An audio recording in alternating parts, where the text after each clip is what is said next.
Assalamualaikum warahmatullahi wabarakatuh. Halo teman-teman, perkenalkan saya Cinta Hotarani dari kelas PAI 5A.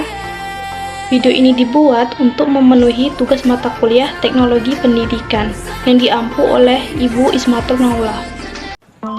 Baiklah teman-teman, di sini saya akan menjelaskan dari materi teknologi pendidikan, yaitu tentang penggunaan atau manfaat teknologi pendidikan dan penerapan pada pendidikan agama Islam.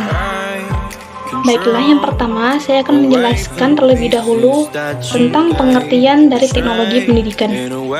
Apa sih teknologi pendidikan itu? Teknologi itu berasal dari bahasa Yunani yang berasal dari kata teknologia, yang menurut Webster Dictionary memiliki arti sebagai suatu systematic treatment atau penanganan terhadap sesuatu secara sistematis dan sesuai pada kaidahnya. Sedangkan secara istilah, pengertian teknologi pendidikan merupakan suatu disiplin ilmu untuk memberikan kemudahan proses pembelajaran pada manusia. Objek formal teknologi pendidikan adalah bagaimana cara agar bisa memfasilitasi proses pembelajaran melalui cara mengidentifikasi, mengembangkan, mengorganisasikan, dan mendayagunakan semua sumber daya dengan sistematis. Baiklah, yang kedua yaitu peran dan manfaat dari teknologi pendidikan dalam pendidikan agama Islam. Tahu nggak teman-teman, teknologi ini mempunyai peran serta manfaat yang sangat penting di dunia pendidikan, salah satunya dalam pembelajaran pendidikan agama Islam.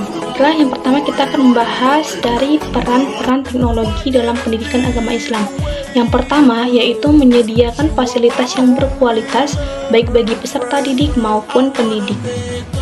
Cara yang dapat kita lakukan untuk mewujudkan peran yang pertama tersebut yaitu bisa melewati beberapa tahapan.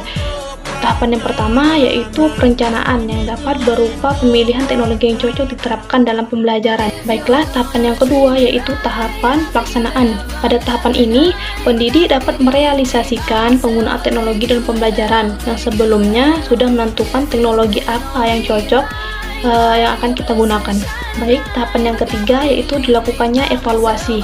Dalam tahapan ini, pendidik dapat mengevaluasi berjalannya pembelajaran saat penggunaan teknologi pendidikan. Kita lanjut untuk peran teknologi yang kedua, yaitu menghadapi dan membantu menyelesaikan permasalahan pembelajaran yang akan dihadapi oleh peserta didik maupun pendidik.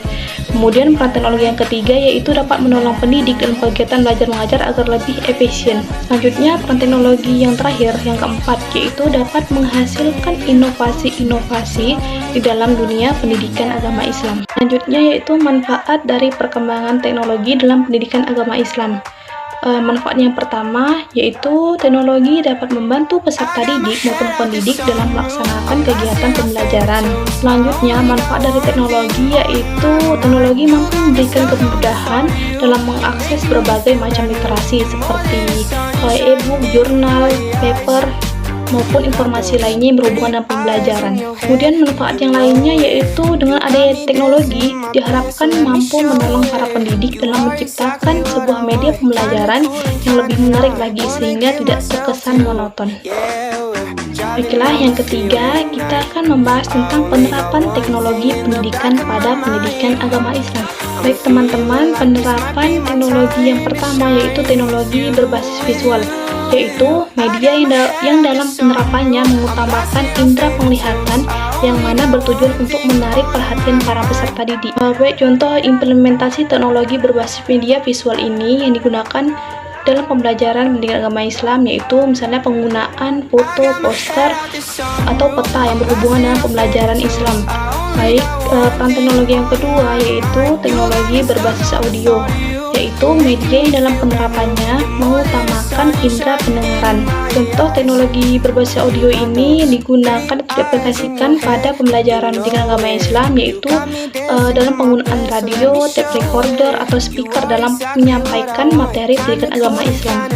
Selanjutnya, yang ketiga yaitu teknologi berbasis audiovisual, yang artinya media yang mana dalam penerapannya menggunakan indera pendengaran maupun indera penglihatan secara bersamaan. Contoh penggunaan teknologi berbasis audiovisual ini misalnya penggunaan video pembelajaran yang menjelaskan mengenai materi sejarah Islam, kemudian disertai dengan gambar maupun suara. Kemudian peran teknologi yang terakhir yaitu teknologi berbasis internet. Contoh penerapannya dalam pembelajaran pendidikan agama Islam yaitu penggunaan email atau e-learning. Selain itu, penggunaan Zoom, Google Meet, Google Classroom, WhatsApp, atau Telegram merupakan contoh aplikasi yang dalam penerapannya menggunakan akses internet. Baiklah, kita lanjut yang keempat yaitu hambatan dan solusi dari perkembangan teknologi dalam pendidikan agama Islam. Hambatan dalam perkembangan teknologi pendidikan agama Islam yaitu yang pertama, kurangnya aksesibilitas pengadaan infrastruktur teknologi. Kemudian yang kedua, mahalnya biaya pengadaan teknologi. Kemudian yang terakhir yaitu keterbatasan dari kompetensi pendidik. Baiklah, penjelasan yang terakhir mengenai solusi dalam menghadapi hambatan perkembangan teknologi pendidikan agama Islam. Baiklah, yang pertama yaitu pendidik dapat bekerja sama bersama dengan lembaga pendidikan. Kemudian yang kedua yaitu pemerintah dan lembaga pendidikan berusaha untuk menyediakan anggaran dana. Solusi yang ketiga yaitu pendidik diharapkan memiliki kemampuan dalam pengoperasian teknologi. Dan yang terakhir yaitu pendidik dapat menciptakan hubungan yang baik serta suasana yang nyaman antara pendidik dengan peserta didik. Baiklah, cukup sekian materi yang dapat saya jelaskan mengenai penggunaan atau manfaat teknologi pendidikan dalam penerapan pada pendidikan agama Islam. Saya mohon maaf jika terdapat kata-kata yang salah. Saya akhiri. Assalamualaikum warahmatullahi wabarakatuh. See you guys.